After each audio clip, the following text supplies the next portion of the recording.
Ada 4 dokumen yang harus kita pastikan sebagai bukti kita telah merancang, merumuskan, menyusun, melaksanakan, memonitoring, mengevaluasi, dan melaporkan sampai mempertanggungjawabkan perguruan tinggi kita itu telah melaksanakan yang namanya dengan Merdeka Belajar Kampus Merdeka. Yang pertama, setiap pengelola perguruan tinggi itu harus memiliki kebijakan Merdeka Belajar Kampus Merdeka. Ini boleh berupa satu dokumen dalam bentuk SK dari pimpinan perguruan tinggi yang mengatur tentang bagaimana perguruan tinggi kita itu mengimplementasikan Merdeka Belajar Kampus Merdeka.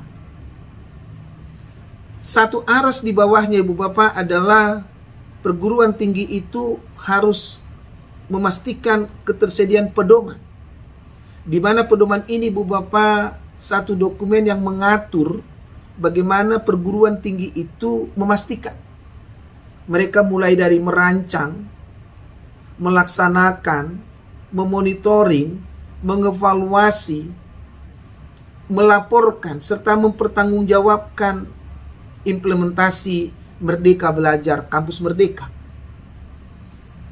Pedoman ini, Bu Bapak, boleh Ibu Bapak merujuk ke buku pedoman yang telah dikeluarkan oleh Kemendikbudristek terkait dengan bagaimana pengelola perguruan tinggi itu harus mengatur tentang bagaimana cara perguruan tinggi itu mulai dari merancang Merdeka Belajar Kampus Merdeka sampai mempertanggungjawabkannya.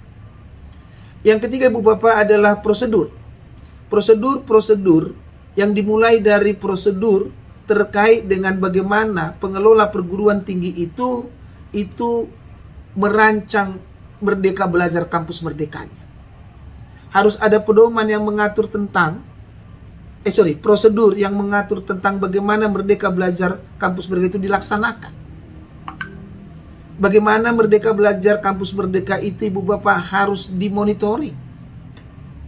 Bagaimana Merdeka Belajar Kampus Merdeka itu, Ibu Bapak, harus dievaluasi. Bagaimana pengakuannya, Ibu Bapak. Pengalaman belajar mahasiswa kita yang mengambil fasilitasi Merdeka Belajar Kampus Merdeka itu harus dibuatkan prosedurnya. Sampai bagaimana, Ibu Bapak, mereka mempertanggungjawabkannya. Itu semua, Ibu Bapak, ketersediaan dokumen di prosedur. Setelah itu, Ibu Bapak harus memastikan ketersediaan ketentuan dan peraturan MBKM. Yang paling utama di sini, Bapak Ibu, saya selalu menginspirasi itu adalah ketentuan dan peraturan kita terkait dengan ekuivalensi, terkait dengan pengakuan, terkait dengan penyetaraan, pengalaman belajar yang dialami oleh mahasiswa kita yang mengambil Merdeka Belajar Kampus Merdekanya dengan mata kuliah yang harus mereka ambil sebagai sebuah kesatuan dari penyelesaian masa studinya. Itu, Bapak Ibu.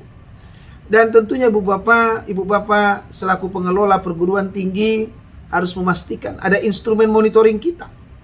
Ada suatu instrumen yang kita gunakan untuk memonitoring bagaimana proses pelaksanaan Merdeka Belajar Kampus Merdeka. Maka diperlukan, Ibu Bapak, formulir-formulir Merdeka Belajar Kampus Merdeka.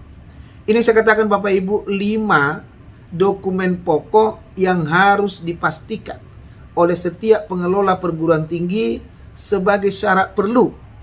Satu pengelola perguruan tinggi itu dikatakan telah merancang, merumuskan, menyusun, melaksanakan, memonitoring, dan mengevaluasi, serta melaporkan implementasi Merdeka Belajar Kampus Merdeka. Itu bagian pertama yang perlu saya sampaikan, Ibu Bapak. Terima kasih, Bu Bapak, atas perhatiannya. Salam SPMI. SPMI bermutu, akreditasi unggul, perguruan tinggi maju, dosen dan karyawannya sejahtera. Terima kasih. Sampai kita nanti ketemu lagi di sesi berikutnya. Selamat siang.